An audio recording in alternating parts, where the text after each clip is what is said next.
Rain lashed against the glass walls of the 50th floor. Inside, Victoria Miller stood silhouetted against the glittering wet city. Her objective was the final signature on a stack of acquisition papers. The mahogany desk was a vast, empty continent of polished wood. Her pen scratched across the paper, the only sound in the silent office. A single silver frame caught the dim light, holding the face of a smiling girl. Victoria's expression remained unreadable, a mask of corporate steel. She straightened the already perfect stack of documents.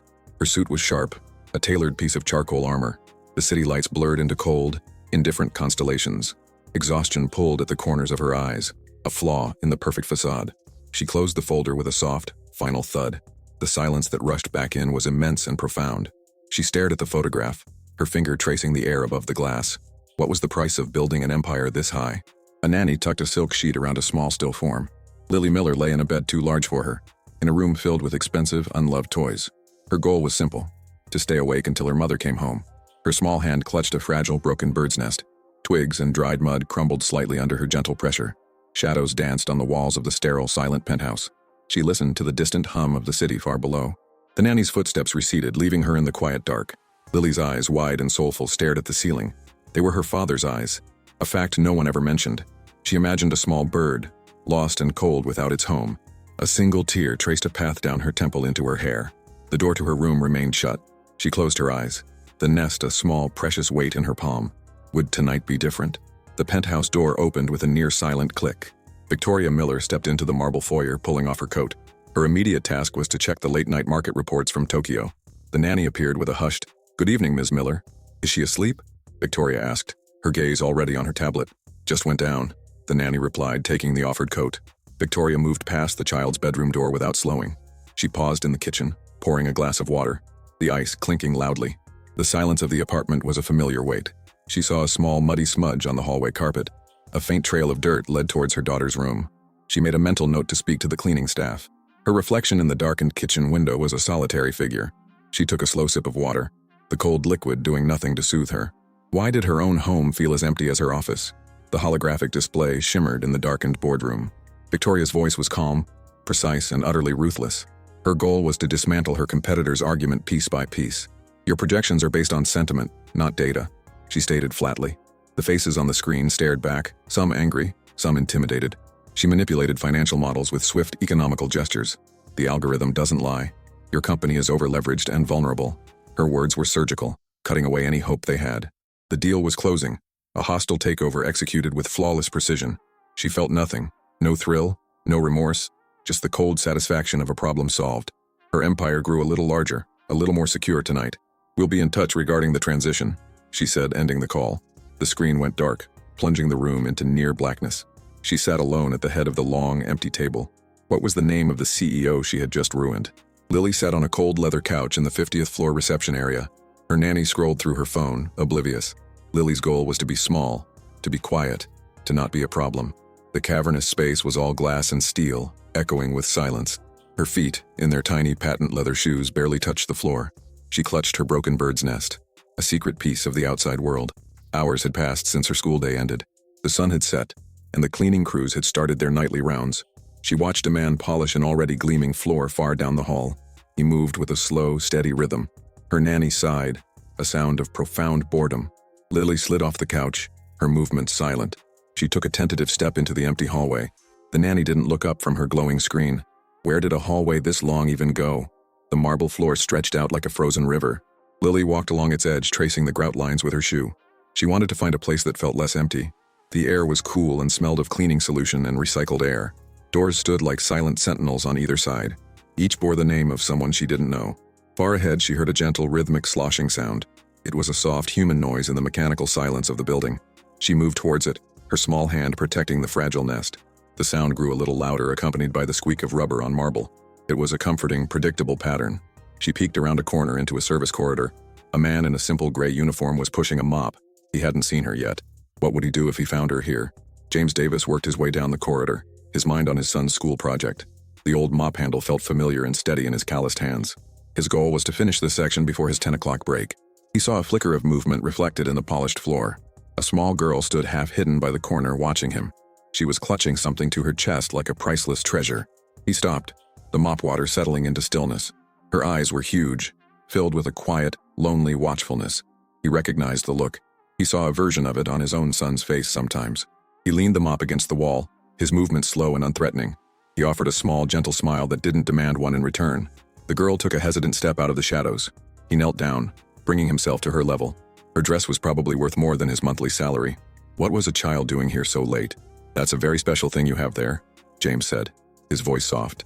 Lily looked down at the broken bird's nest in her hands. She simply wanted someone to see it, to see her. I found it, she whispered, her voice barely a sound. In the courtyard. It fell from the big oak tree. James nodded, his gaze fixed on the delicate object. A storm must have knocked it down. A tough break for the family that lived there. He didn't talk to her like a baby.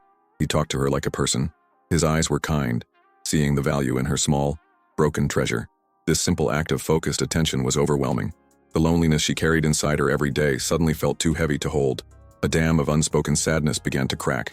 My mom, she's in meetings, Lily stammered, a prelude to the real question.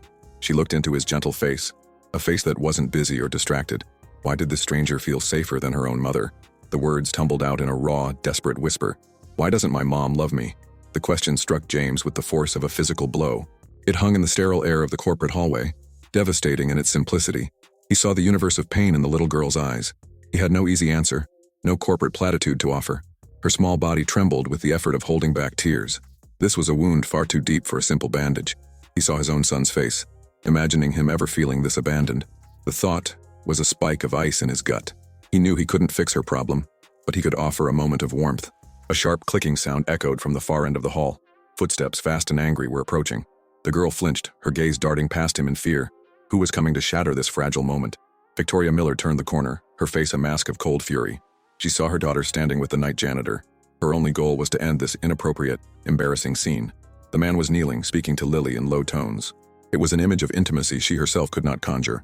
Jealousy and shame warred within her, a toxic, volatile mix. Lily, she snapped, her voice cutting through the quiet. The girl shrank back, the light in her eyes extinguished. James rose slowly to his feet, his expression one of deep concern. Victoria's gaze swept over him, dismissing him entirely. Your job is to handle the floors, she said, her voice dripping with ice. Make sure you don't confuse the two again. She grabbed Lily's small hand, her grip too tight. She pulled her daughter away, leaving the janitor standing alone in the long, empty hall. What had her daughter just asked this complete stranger? The ride down in the private elevator was a descent into absolute silence. Victoria held Lily's hand, her grip still a fraction too tight. Her goal was to erase the humiliating encounter from the last hour. The car, a sleek black sedan, waited for them at the curb. The chauffeur held the door open, his face impassive. Inside, the scent of leather and quiet luxury did nothing to calm the tension. Lily pressed herself against the far door, as far from her mother as possible. She stared out the window, watching the rain-slicked streets slide by. Victoria's jaw was a hard, angry line in the dim light. She replayed the scene in her mind. The janitor, her daughter, the whispered words. The silence between them was an accusation. They were mother and daughter, but they were also perfect strangers. The car pulled smoothly into the underground garage of their building. The journey had felt like an eternity. What had that man said to her? Victoria dismissed the nanny with a curt nod at the penthouse door. She and Lily stood alone in the cavernous marble foyer. She needed to understand, to regain control of the narrative. Go get ready for bed, Victoria said, her voice tight. Lily scurried away without a word, a small ghost in the opulent space. Victoria followed her to the bedroom door a few moments later. Lily was already in her pajamas, clutching the broken bird's nest. Lily, what were you talking about with that man? The girl's shoulders tensed, her back remaining to her mother. Nothing, she whispered to the floor. Don't lie to me. Victoria's voice was sharp, a weapon she used in boardrooms. Lily flinched, turning around with wide, frightened eyes. She held the nest out as if it were a shield. He liked my nest. The answer was so simple, so childish, it only fueled Victoria's frustration. Midnight found Victoria in her home office. The city lights spread below her. A half-finished quarterly report lay ignored on her desk. Her objective was to work, but her mind was a storm of raw emotion. The image of the janitor kneeling before her daughter was burned into her thoughts. His calm, gentle face was a stark contrast to her own cold fury. She felt an unfamiliar sting of shame. She opened a secure connection to the Miller Corp personnel database. With a few sharp clicks, she typed in his department. Custodial services, night shift. A list of names and photos appeared on the screen. She found him almost instantly. James Davis. The photo was standard, a simple headshot, but his eyes were the same. She clicked open his file, scanning the details of his life. Widower. 1 son. Age 9. Employed for 7 years. No commendations, no complaints. He was just a man. A simple, ordinary man. Why did he feel like such a threat? The basement break room smelled of stale coffee and disinfectant. James Davis sat at a rickety table, a worn paperback open before him. He needed to find the right story, the right words. His sandwich lay uneaten in its wax paper wrapping. He couldn't shake the image of the little girl's face. The raw, hopeless pain in her question echoed in his ears. He'd seen loneliness before, but this was different.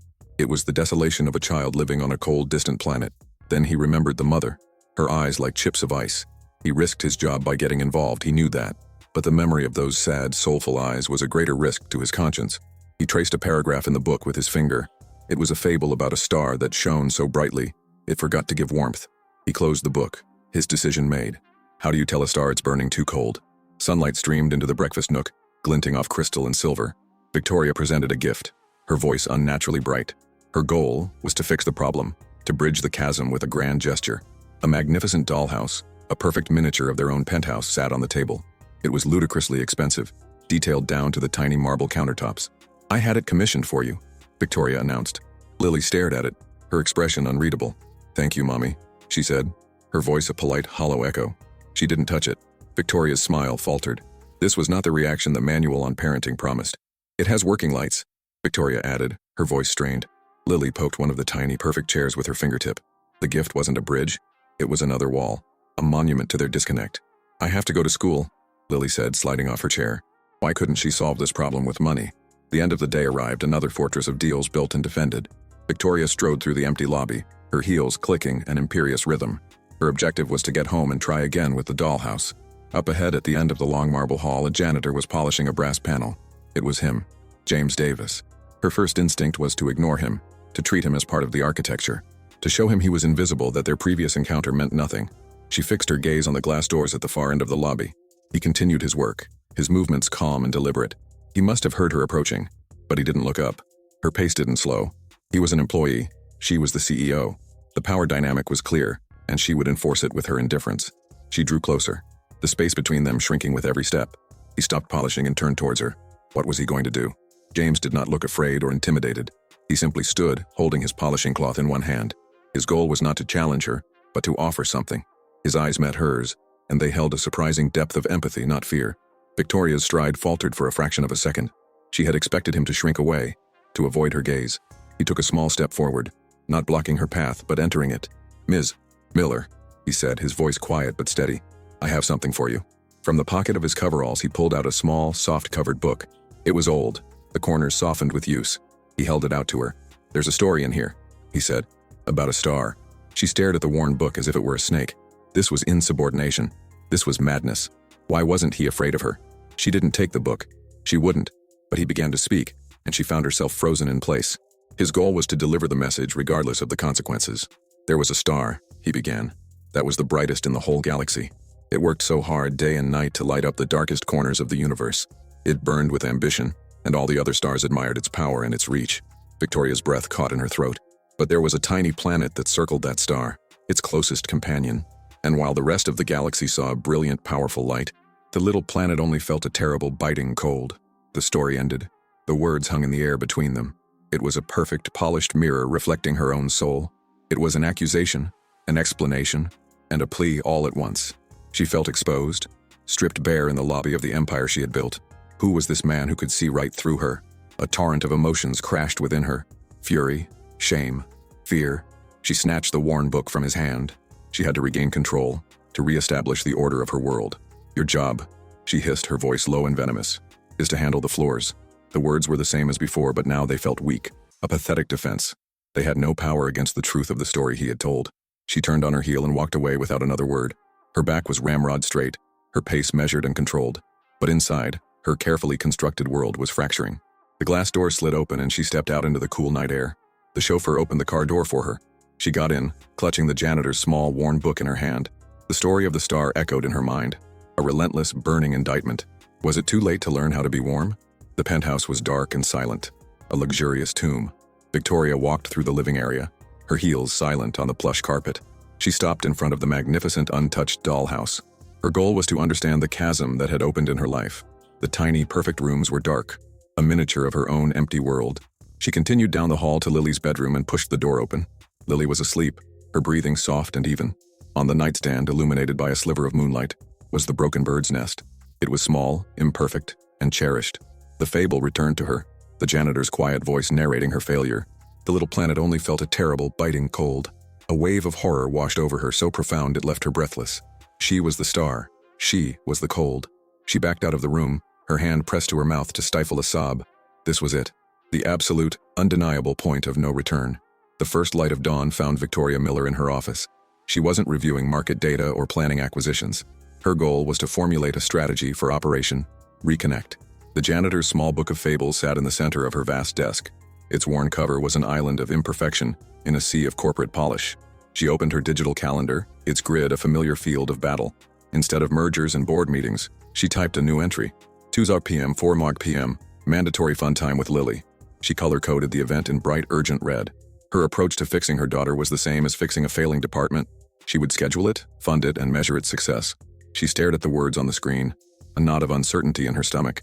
It was a plan, but it felt hollow, sterile. The fable book lay open to the story of the cold star.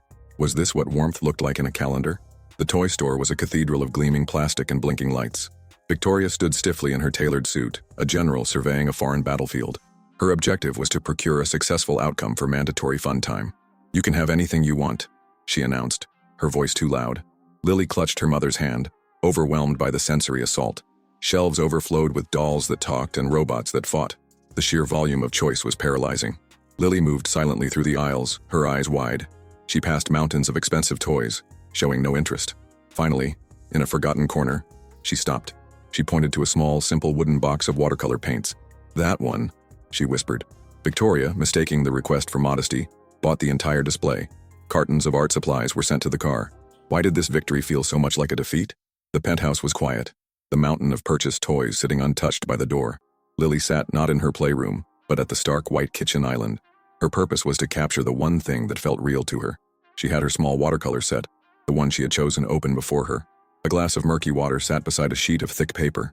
With delicate, focused strokes, she painted the broken bird's nest. Browns and golds swirled together, a fragile, beautiful mess. Victoria watched from the doorway unseen. She saw the dozens of expensive, rejected gifts, and this one small, cherished object. The logic of the situation escaped her. Her grand, expensive gesture had been ignored. A simple box of paint, something she could have bought at a corner store, had won. The painting was of a broken home and it was beautiful. How could she have gotten the equation so wrong?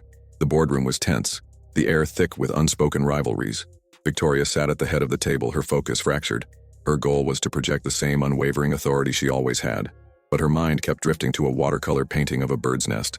She stared out the window at the sprawling city, seeing none of it. A board member with sharp eyes and a shark smile watched her. Mr. Thompson, head of acquisitions, noted her distraction. He saw the slight hesitation in her posture, the far-off look in her eyes. For months he had been looking for a crack in her armor. Today, for the first time, he saw one. Victoria mechanically gestured for the next department head to begin their report. Her empire was running on autopilot. Thompson leaned forward slightly, preparing his attack. What had finally managed to distract the unshakable Victoria Miller? "Victoria." Thompson's voice was smooth as silk, but held a steel edge. He gestured to the Q4 projection charts on the main screen. He intended to test the depth of her distraction, to probe the weakness. "The data on the APAC expansion seems optimistic," he purred. "Could you elaborate on the risk mitigation strategy?" All eyes turned to Victoria. It was a direct, pointed challenge. Normally, she would have eviscerated him with data points and flawless logic. There was a beat of silence, a hesitation that lasted a second too long. Her response, when it came, was adequate, but lacked her usual surgical precision. Thompson leaned back in his chair, a flicker of triumph in his eyes. He exchanged a nearly invisible glance with an allied board member. The signal was sent and received. The Queen was faltering. Victoria felt a flush of anger at her own lapse. She was losing her grip not just at home but here, in her fortress. Was this the first tremor of a coming earthquake? Lily clutched a sheet of paper, the watercolor painting now dry. She felt the familiar ache of loneliness in the silent penthouse. Her goal was to find the one person who would understand her art. She knew the nanny wouldn't approve, so she moved with practiced stealth. The service elevator, accessed through a discreet door in the garage, was her secret route. It smelled of grease and disinfectant, a different world from her own. She pushed the button for the ground floor, her heart beating a little faster. The elevator descended slowly, a metal box carrying her on a secret mission. She was going to find the man who liked her nest, the man with the kind eyes and the quiet voice. She felt a flicker of hope, a warmth her mother's gifts couldn't provide. The doors opened onto a concrete corridor in the building's underbelly. She held her painting carefully, protecting it from the grime. Would he be there? Would he remember her? She found James in a quiet hallway near the boiler room, sweeping the floor. He was a calm, steady presence in the echoing concrete space. She wanted to show him that his kindness had created something beautiful. He looked up and saw her, and his face broke into a warm, genuine smile. "Well, look what we have here," he said softly, leaning his broom against the wall. "An artist on an adventure." Lily shyly held out the painting of the bird's nest. He took it gently, his calloused hand surprisingly delicate. He didn't just glance at it, he studied it. "You caught it perfectly," he said with sincere admiration. "The broken parts and all. It's sad, but it's still beautiful. That's hard to paint." Tears of gratitude welled in Lily's eyes. He understood. He saw what she saw. This small moment of connection was worth more than 1,000 dollhouses. Why did this feel more like home than her own penthouse? A security guard watched the monitor, his brow furrowed. He was a Thompson loyalist, paid well for his observations. His job was to report any anomalies, especially concerning the CEO. On screen 12B, the service corridor feed, he saw something highly anomalous. The CEO's daughter was standing with a night shift janitor. The child was showing the man a piece of paper. The janitor was kneeling, talking to her with a familiar ease. This wasn't the first time he had seen them together. The interaction looked secretive, clandestine. This was exactly the kind of thing Mr. Thompson paid to know. He picked up his phone and dialed a private number. He kept his voice low, his eyes glued to the screen. "Sir," he said, "we have another incident." He described the scene in detail. A simple moment twisted into something sordid. How could a child's painting become a weapon? The call ended, and Mr. Thompson leaned back in his leather chair. His office was dark wood and old money, a contrast to Victoria's modern austerity. His goal was simple and absolute: to take control of Miller Corp. A slow, predatory smile spread across his face. For weeks, he had been planting whispers about Victoria's instability, rumors of her working late, of being a distracted single mother. It was a narrative, a story to weaken her position with the board. Now the story had a new, explosive chapter. The CEO's daughter was so neglected, she was seeking comfort from the night staff. It was perfect. It was damning. He swirled the amber liquid in the crystal glass on his desk. Victoria's attempt to fix her family was creating the very weakness he needed to exploit. Her personal crisis was about to become his corporate opportunity. He raised his glass in a silent toast to the janitor. When would be the perfect moment to strike? Victoria stood in her kitchen, the silence of the penthouse pressing in. The nanny had taped Lily's painting to the stainless steel refrigerator. Her goal was to decipher the meaning of this simple, powerful image. Under the harsh kitchen lights, the watercolor nest looked fragile, defiant. It was the one authentic thing in a day of hollow, expensive gestures. She felt a pang of understanding, a fragile glimmer of warmth. Maybe this was the start. Maybe this was the first step. Her phone buzzed on the counter, a sharp, intrusive sound. It was a priority news alert she had set for mentions of Miller Corp. She glanced at the screen, her blood running cold. The headline was a carefully worded dagger. Questions of stability. Is Miller Corp's iron-fisted CEO losing her grip? The attack wasn't on her company's stock price, it was on her. Personally, the external war had just been declared. Victoria Miller stood in the war room, which was her office after midnight. A team of PR specialists and lawyers were projected on the holographic wall display. Her goal was to cauterize the wound before the infection of rumor could spread. "This is a targeted attack," she said, her voice a low, dangerous hum. "I want the source. I don't care what it costs or whose careers you have to end." She was the general again, cold, decisive, and utterly in control. The panicked faces on the screen nodded, promising action and results. Her brief, clumsy attempt at warmth had been a catastrophic failure. Now she would revert to what worked: overwhelming force. "Find the leak," she ordered, "and plug it. Permanently."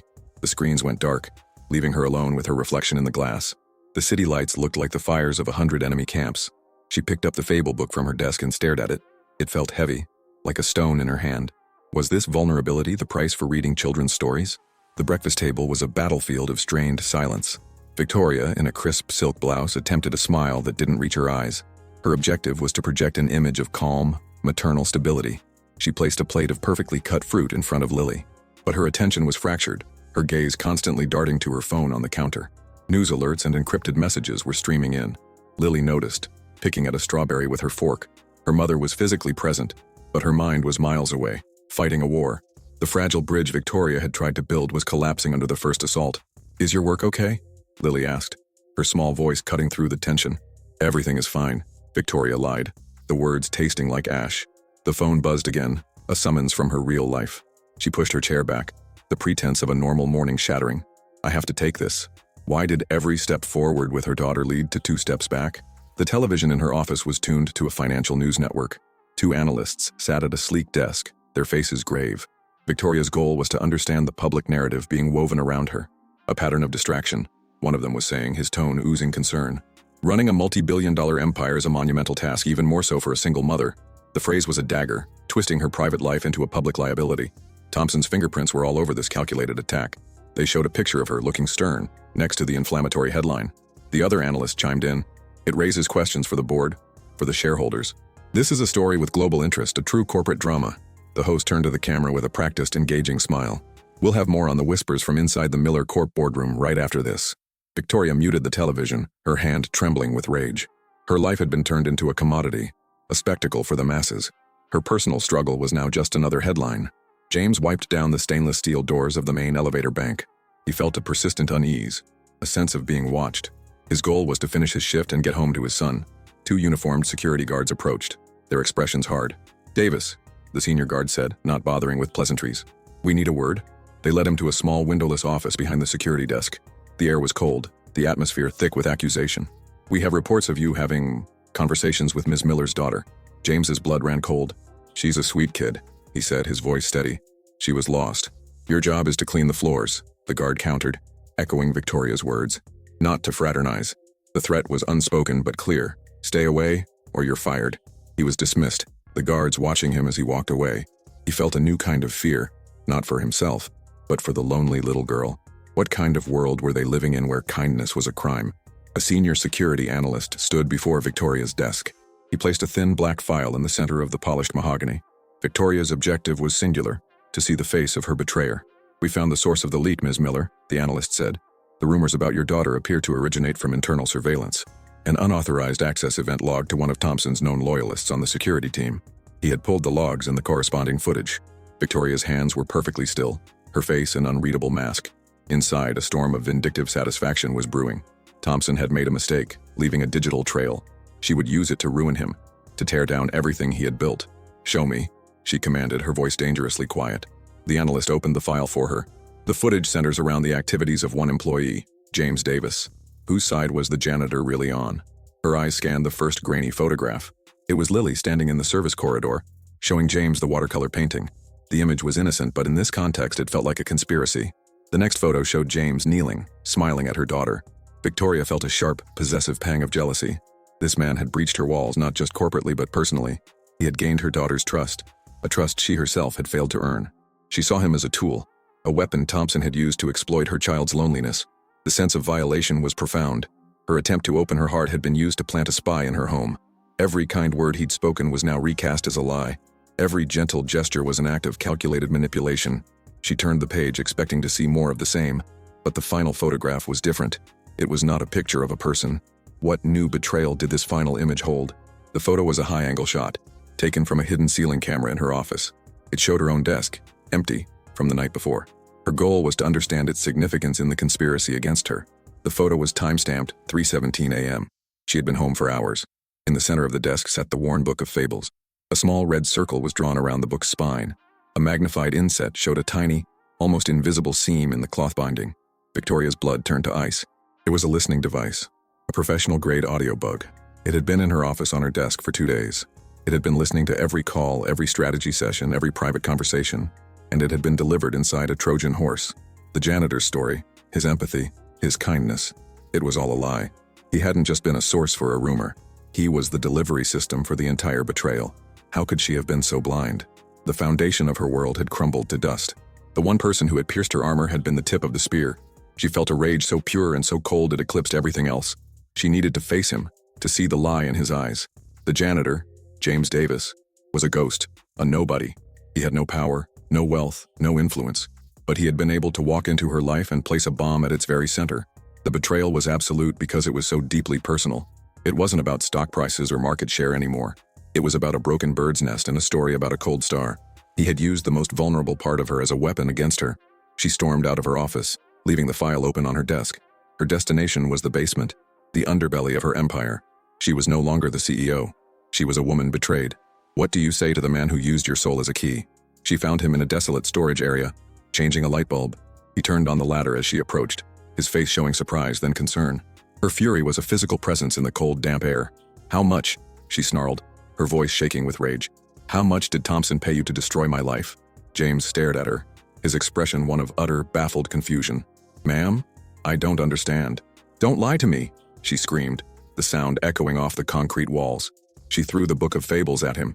It hit the floor with a heavy thud. "The bug in the book, you pathetic traitor. The listening device." James looked from her furious face down to the book on the floor. He stepped off the ladder, his hands raised in a gesture of peace. I would never," he stammered, his mind racing. "You used my daughter," she whispered, the words dripping with venom. "You used her to get to me." The accusation hung between them, more brutal than any physical blow. Was his confusion real, or was he a masterful actor? James knelt and picked up the book, his hands trembling slightly. He looked at Victoria, his eyes wide with a desperate, pleading sincerity. His goal was to make her see the impossible truth of what she was saying. "Ms. Miller, I swear to you, I found this book at a secondhand shop.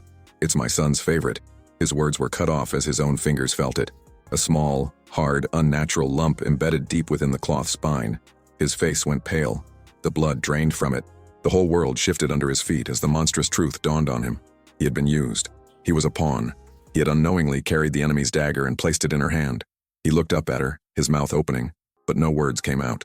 Victoria saw the horror on his face but interpreted it as the terror of being caught. "I knew it," she whispered, her heart turning to stone. She turned her back on him and walked away, leaving him alone in the basement. He was left with the evidence of a betrayal he didn't commit, and no way to prove his innocence. If you're enjoying the story, please hit the like button and subscribe to the channel so you don't miss what happens next. Let us know where you're watching from by commenting with your country below. Victoria Miller stood before an industrial shredder in the secure records room. The file in her hand was thin. James Davis. Her goal was to systematically erase every trace of the man from her world. She fed the first page into the machine's hungry metal teeth. Commendations, work history, and emergency contacts turned into confetti. The whine of the motor was the only sound. She issued a command into her phone without looking away. "He's fired. Effective immediately. No severance." Her voice was flat, devoid of all emotion. "Escort him from the premises. Blacklist him from all our subsidiaries." The final page, his security photograph, went into the shredder. The kind eyes that had fooled her were sliced into 1,000 pieces. She felt nothing but the cold, clean satisfaction of a problem being eliminated. There was no room for traitors in the empire she had built. Was this what it felt like to cauterize your own heart? James found 2 security guards waiting by his locker in the basement. Their faces were grim, their stances immovable. His objective was to gather his things and understand what was happening. "Your employment has been terminated," one of them said, holding out a cardboard box. The words were a physical blow, knocking the air from his lungs. They had already cleaned out his locker for him. His worn jacket, a photo of his son, a half-eaten bag of peanuts. He was handed his final paycheck in a sealed envelope. He looked from one impassive face to the other, searching for an explanation. There was none. He was already a ghost. "My book," he said, his voice hoarse. "The one Ms. Miller has. That's company property now," the guard replied coldly. "Evidence." They walked him to a service exit, a door he'd used 1,000 times. He was left on the rain-slicked pavement, holding a box of his life's fragments. How do you prove you're innocent when you've already been condemned? The emergency board meeting was a circle of sharks, and Victoria was bleeding. She stood at the head of the table, her posture rigid, her eyes blazing. Her mission was to fight, to counterattack, to dominate. Thompson's rumors created a vulnerability, she stated, her voice like ice. "I've initiated a hostile bid for Alt-Tech, his primary capital source. It's an aggressive, high-risk move that will force him onto the defensive." A cautious board member, an older man named Arthur, spoke up. "Victoria, this is reckless. We're exposed if he has a contingency." "Contingencies are for the weak," Victoria snapped, cutting him off. Her paranoia had convinced her that any dissent was a sign of betrayal. She would trust no one's judgment but her own. She was cornered, and she would bite her way out. Her gaze swept the room, daring anyone else to challenge her. They fell silent, intimidated by the sheer force of her rage. What happens when a queen decides to burn her own kingdom down? Mr. Thompson watched the market ticker on his monitor.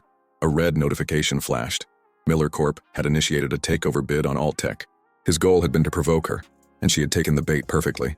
A slow, predatory smile spread across his face. He had been waiting for this. He had planned for it. The bug in her office had told him everything he needed to know about her state of mind. He knew she was emotional, reckless, and looking for a fight. So he had laid a trap, and she had just walked into it with her entire army. He made a call to his broker, his voice calm and triumphant. "She's made her move," he said. "Execute the Ashton Protocol." The pieces were all in place for his checkmate. Victoria's rage, the very thing she thought was her weapon, was now his. He leaned back in his chair, savoring the moment. He didn't just want to take her company. He wanted to watch her tear it apart with her own hands. How does it feel to watch your enemy self-destruct? The penthouse was as cold and silent as a tomb. Lily sat at the kitchen island, pushing a single pea around her plate. She wanted to know why the world had suddenly gone quiet and gray. "Mommy?" she asked, her voice small. Victoria looked up from her tablet, her expression annoyed, distracted. "Where is James?" Lily asked. "The man with the stories." Victoria's face hardened, her eyes becoming distant and cold. "He's gone," she said, her tone leaving no room for discussion. "He was a bad man. We will not be speaking of him again." The words were nonsensical to Lily. Bad? The man with the kind eyes? She felt a profound sense of injustice, a deep, aching confusion. Her mother's world was one of swift, unexplained judgments. Lily shrank back, the last flicker of warmth in her life extinguished. The silence that followed was heavier than before. How can a home feel so much like a prison? Lily ran to her room, a sob caught in her throat. The door clicked shut behind her, a final soft sound of retreat. Her goal was to find a way to let out the hurt that was too big for her body. Her eyes fell on the watercolor painting of the bird's nest. It was taped to her wall, a reminder of the kindness she'd been told was a lie. It was a symbol of her hope, and now it felt like a monument to her foolishness. She stared at the image of the beautiful broken thing. With a sudden sharp cry, she ripped it from the wall. The paper tore in her small hands. She tore it again and again, her face wet with tears. She shredded the painting until it was nothing but a pile of colored scraps on the floor. She had destroyed the one beautiful thing she had created. It was an act of grief for a friend she wasn't allowed to mourn. She curled up on her bed, the broken pieces of her art scattered like ashes. What do you do when the people you love destroy all the beautiful things? The single lamp in James's apartment cast long shadows. His son was asleep in the next room, breathing softly. James sat at his small kitchen table staring at an eviction notice. His objective was to find a way forward, but every path seemed blocked. His final paycheck was barely enough to cover the electricity bill. He was jobless, blacklisted, and framed as a corporate spy. No one would hire a janitor with that kind of mark on his record. He thought of Lily, the sad, lonely girl in the tower. He worried about what they had told her about him. He felt a quiet, desperate rage, not for himself, but for the injustice of it all. He had been punished for a simple act of kindness. He smoothed out the crumpled eviction notice under his calloused palm. The landlord had given him 1 week. He was a good man, a single father, and his world was falling apart. How do you fight an empire when you can't even pay your rent? Victoria was alone in her office on the 50th floor. The city lights, once a symbol of her triumph, now seemed to mock her. She needed to feel the victory, the rightness of her aggressive move. A red alert flashed on her primary monitor. Urgent. Market moving. Her company's stock, stable for years, was in freefall during after-hours trading. Thompson hadn't folded. He had been prepared. He had sold off his stake in Altech to a third party an hour before her bid. That third party had rejected her offer and declared it hostile. Simultaneously, Thompson had used his freed-up capital to short her own stock. It was a brilliant, brutal, and perfectly legal trap. Her reckless gamble had failed in the most public way imaginable. She stared at the plummeting red line on the screen. It was a gaping wound, bleeding out the value of her life's work. This wasn't just a loss. It was a slaughter. How could she have been so catastrophically wrong?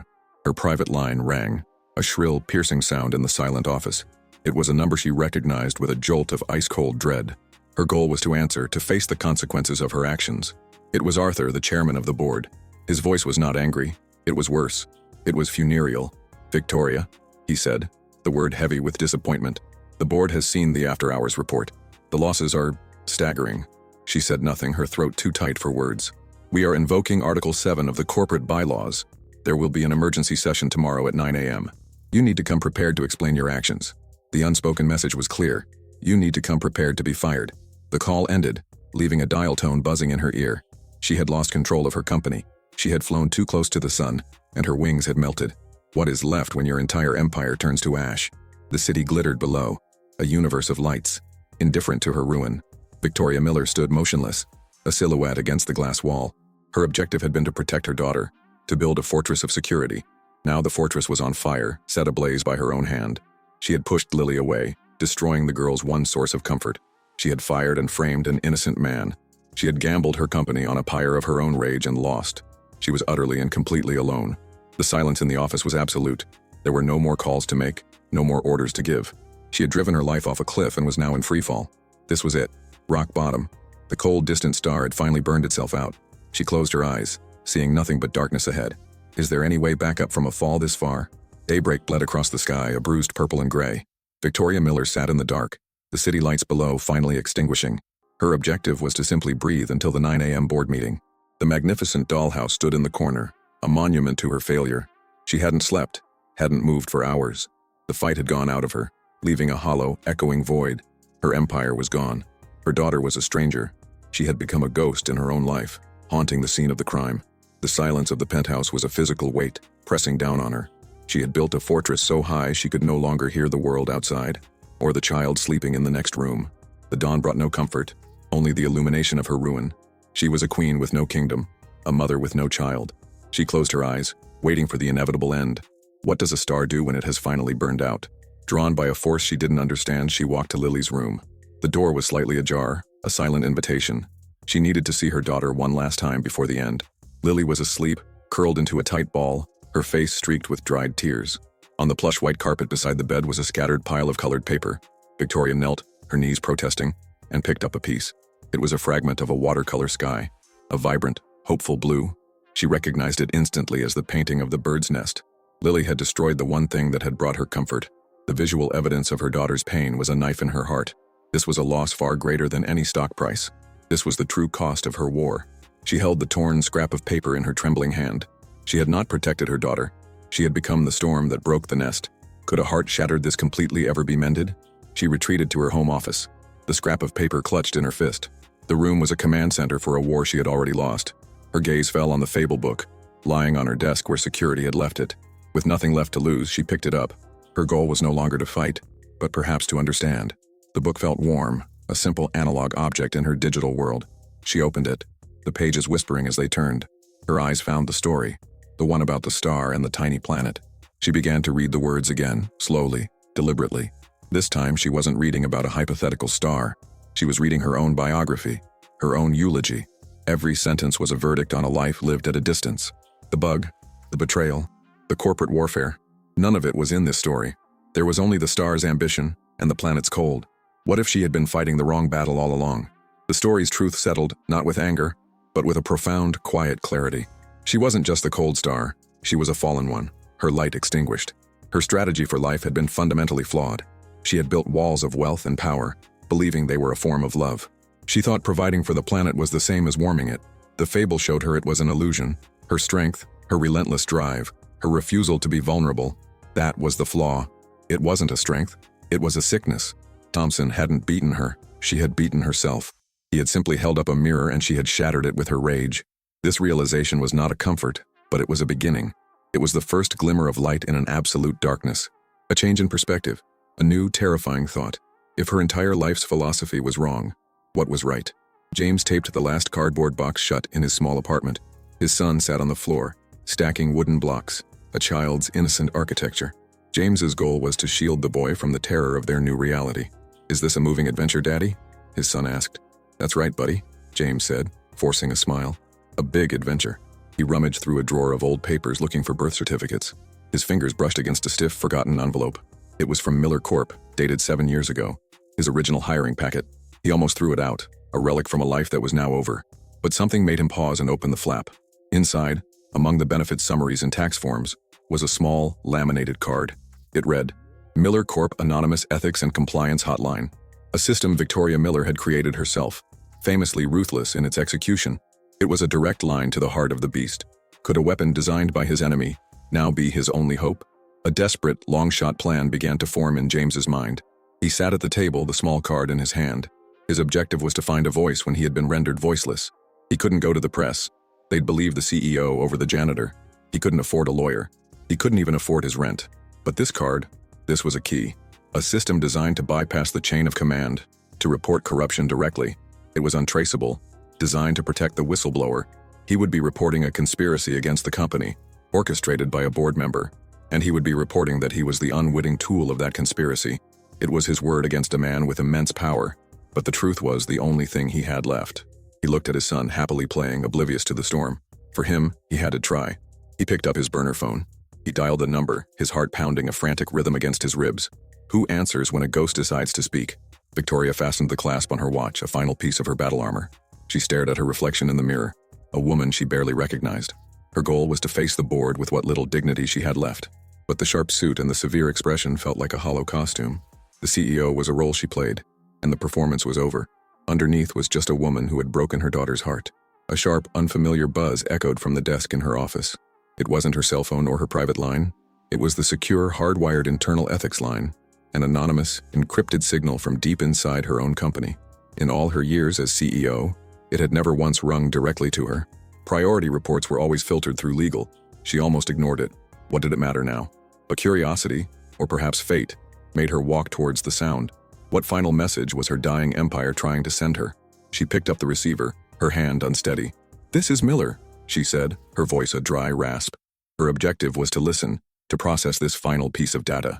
A voice came through the line, electronically disguised, flat and robotic. "This is a Priority 1 report," the voice stated, regarding board member Thompson. Victoria froze, her knuckles turning white on the receiver. The voice laid out a calm, methodical narrative. It spoke of being an unwitting pawn, of a book, of a hidden device.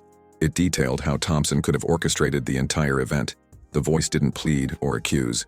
It simply presented a logical possibility, a version of events where she wasn't the only victim, a version where the janitor wasn't a traitor but a tool. He used the CEO's personal crisis to mask a corporate coup, the voice concluded. The line went dead.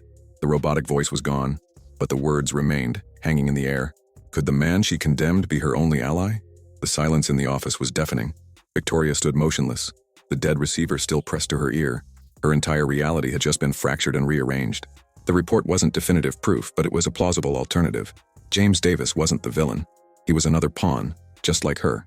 Thompson had played them both, exploiting her grief and his kindness. Her rage had blinded her, made her an easy target. The glimmer of hope was not that she could save her job. It was the realization that she was not entirely alone in the wreckage. The enemy was not some vague conspiracy. It was one man, and he had made a mistake. He had underestimated the janitor. She looked at the clock on the wall. 8:50 a.m. The board meeting was in 10 minutes. Her execution. But her death sentence had just been stayed by a ghost in the machine. What if the end was actually the beginning? A new plan sparked in her mind. A desperate, impossible strategy. It was a wild gamble, a shot in the absolute dark. Her goal was no longer to survive, but to uncover the truth. She placed the receiver back in its cradle with a quiet, decisive click. She walked over to her coat, pulling it on over her suit. Her movements were now filled with a purpose she hadn't felt in days. She was no longer a victim waiting for the axe to fall. She was a CEO again, but a different kind. She looked at the door leading to the executive elevator in the boardroom. That was the path to her old life, a path of glorious defeat. She turned and walked to a different door, a service exit she never used. The path to her new life was uncertain, dangerous, but it was the only one that mattered. The board could wait. The Queen had one last move to make. Where do you go when you decide to burn the rulebook? Victoria rode the service elevator down, the scent of grease and disinfectant a strange comfort. The mirrored walls of her private elevator reflected a lie. This felt real. Her destination was not the 50th floor, but the ground. She was abandoning the battlefield of the boardroom to find a single soldier.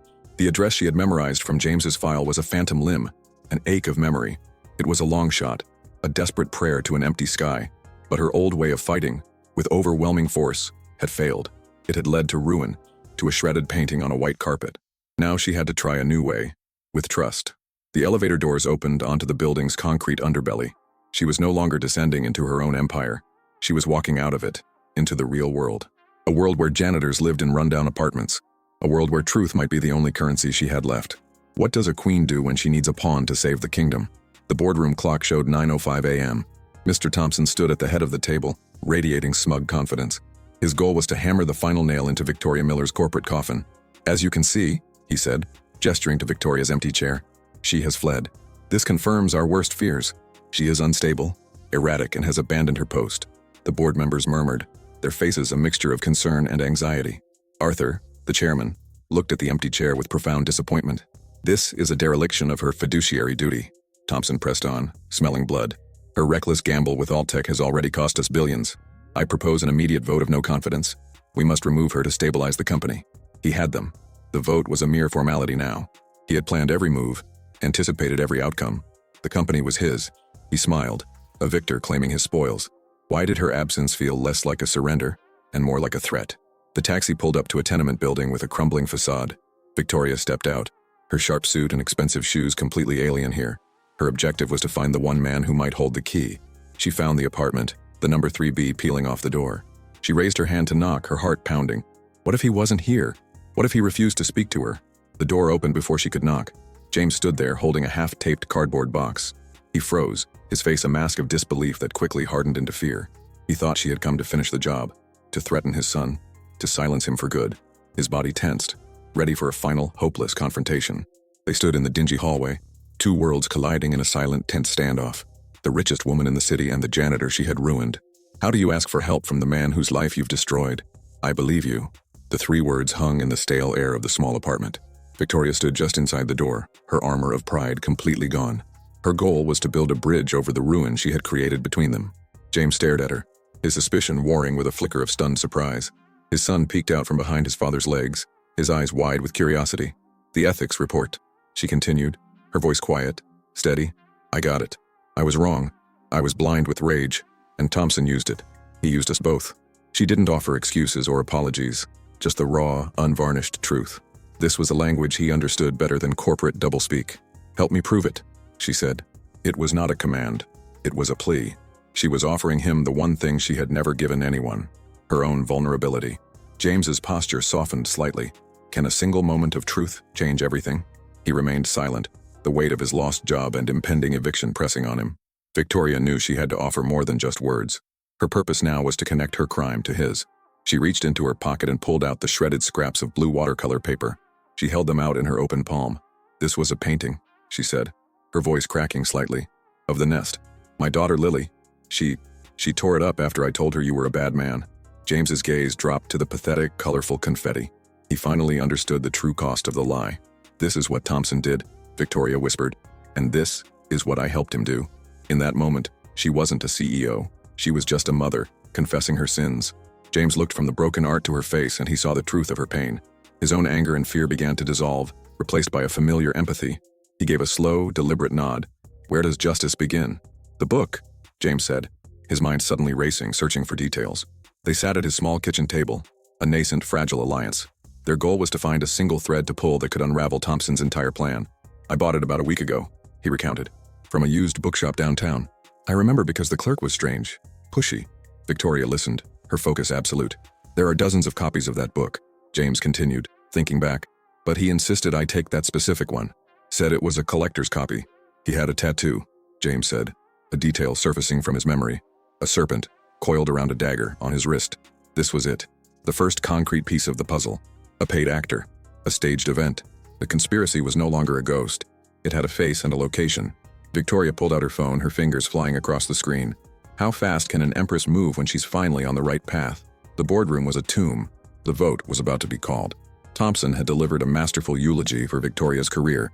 The board members looked grim, ready to do what they felt was necessary. All in favor of the motion to remove Victoria Miller as CEO? Arthur began. Suddenly, the massive screen at the end of the room flickered on. It was not a stock ticker or a presentation slide. It was a live video feed, shaky, from a mobile phone. Every head in the room snapped towards the screen. Thompson froze, his hand raised to vote, a look of confusion on his face. The feed stabilized, showing a dusty, cluttered bookshop. In the center of the frame stood Victoria Miller, and next to her, looking directly at the camera, was the janitor. The narrative had just been hijacked. What is more powerful than a vote? A story. On the screen, Victoria placed a thick stack of $100 bills on the counter. The board watched, utterly captivated, the vote forgotten. Her objective was to stage a public execution of a different kind. The man behind the counter was sweating, his eyes darting nervously. The camera zoomed in on his wrist, revealing a tattoo, a serpent coiled around a dagger. We know who you work for. Victoria's voice was calm but carried undeniable authority. And we know who paid you to give this man that specific book. This money is yours if you confirm it. If you don't, my security team is outside. They will be far less pleasant than I am. The clerk looked from the money to Victoria's unblinking stare. He swallowed hard, his resistance crumbling. He pulled out his own cheap phone and scrolled through his messages. He held it up to Victoria's camera for the whole boardroom to see. A name, a time, and a confirmation of payment. Whose name was on the screen? The text message was from a burner phone, but the contact was saved. T. Security. Thompson's head of security. The link was direct, undeniable. Victoria looked straight into the camera, her gaze piercing through the screen. She was no longer speaking to the clerk. She was speaking to her board. The instability you were about to vote on, she said, her voice ringing with cold power, was a meticulously planned corporate espionage campaign by one of your own. He didn't just short my stock, he shorted my family, my life. You weren't witnessing a breakdown, you were witnessing his crime. In the boardroom, every eye turned to Thompson. He stood, his face chalk white, then flushed with crimson rage. This is a farce, a fabrication. She's manipulating you, he sputtered. But the evidence was on the screen for them all to see. The trap he had set for her had just sprung shut on him. What is the sound of a perfect plan collapsing? Thompson's protests were drowned out by the cold silence of the room. The board members, men and women of logic and data, stared at him. They saw not a leader, but a conspirator, a common corporate criminal. Arthur, the chairman, stood up, his face etched with disgust. "Mr. Thompson," he said, his voice low and final. "Security will see you out." Thompson stared back, defeated. His empire of whispers turned to dust. On the screen, Victoria ended the live feed. The bookshop was suddenly quiet, the drama over. She stood in the dusty silence with James. She had won. She had saved her company with a desperate, brilliant move. She turned to the man who had been her enemy, her victim, and now, her ally. "Thank you, James," she said, the words carrying the weight of her entire journey. He simply nodded, the space between them filled with a new, unspoken understanding. She had her power back. The kingdom was hers again. Now, how would she learn to rule it? Victoria Miller stood in the center of her office, but it was not the same room. The vast mahogany desk, a barrier of power, was gone. Her first goal as a new leader was to tear down the walls. In its place was a simple, round table, a symbol of collaboration. She was on the phone, her voice calm and filled with a new purpose. "The initial funding will be 10% of Miller Corp's annual profits," she said. "I want the Miller Foundation for Working Families to be our new legacy." She looked out the window, not at the competing towers, but at the streets below. "I have one condition," she continued, "that its first director is James Davis." She was offering him not a reward, but a responsibility. A chance to build something better from the ground up. The silence on the other end of the line was filled with disbelief. She smiled, a genuine, easy smile. "I find I'm in need of people who know the value of a broken nest.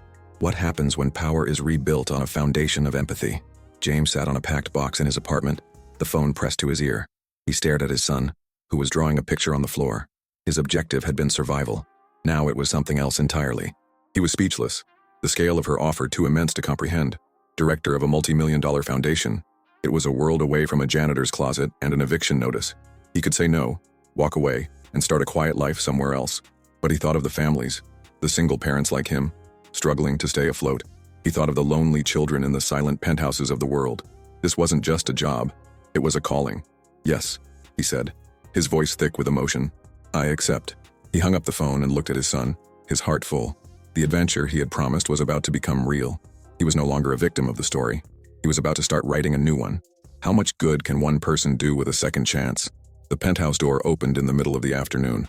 Victoria stepped inside, the bright sunlight following her in. Her goal was the most important meeting of her life. She wasn't carrying a briefcase or a stack of files. In her hand was a simple, crinkled paper bag. The nanny met her in the foyer, her expression surprised. "Ms. Miller, you're home early." "I am," Victoria said, handing the nanny a thick envelope. "Thank you for everything." It was a generous severance. She wouldn't be needing a nanny anymore. She was going to be a mother, full-time. She walked down the long hallway towards Lily's room. Her footsteps were quiet, hesitant, not the confident stride of a CEO. This was a negotiation where she held no leverage. The door was closed. For the first time in a long time, she was afraid. How do you open a door? You are the one who closed. Lily sat on the floor of her room, a book open in her lap. She was surrounded by a silent army of expensive, neglected toys. She was a princess in a tower, waiting for a rescue that never came. Victoria entered without knocking, a breach of their unspoken, distant protocol.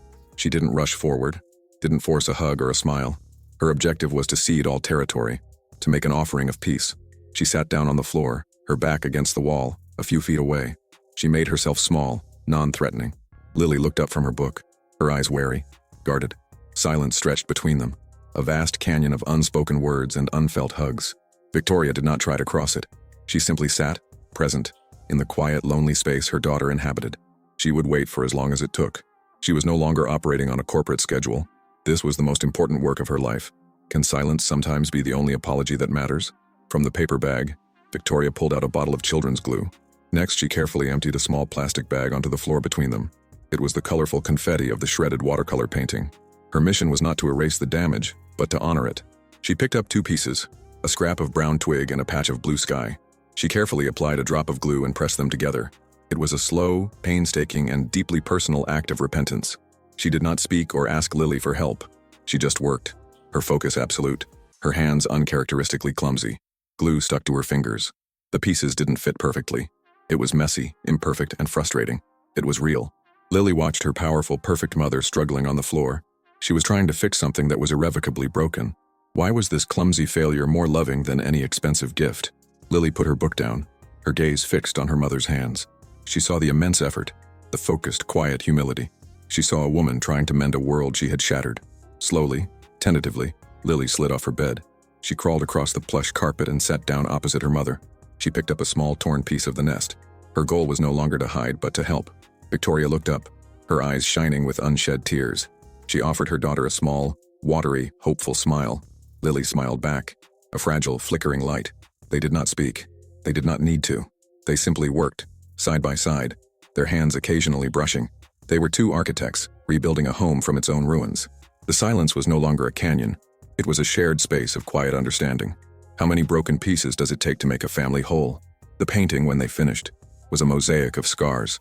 The cracks and seams were visible, a testament to the storm it had weathered. It wasn't the same as it was before. It was stronger, more beautiful. They hung it on the wall, together. Victoria's hands rested on her daughter's shoulders. "I was a very cold star for a long time," Victoria whispered. "Can you help me learn how to be warm again?" Lily turned and wrapped her small arms around her mother's waist. "I think you're already learning," she said, her voice muffled against Victoria's shirt. Victoria hugged her back, holding her as if she were the most precious thing in the universe. Because she was. The dam of years of unshed tears finally broke. They were not tears of sadness, but of a profound cleansing relief. The long, cold winter was finally over. What is the measure of true wealth? Months later, a community center buzzed with the laughter of children. This was the first flagship project of the Miller Foundation for Working Families.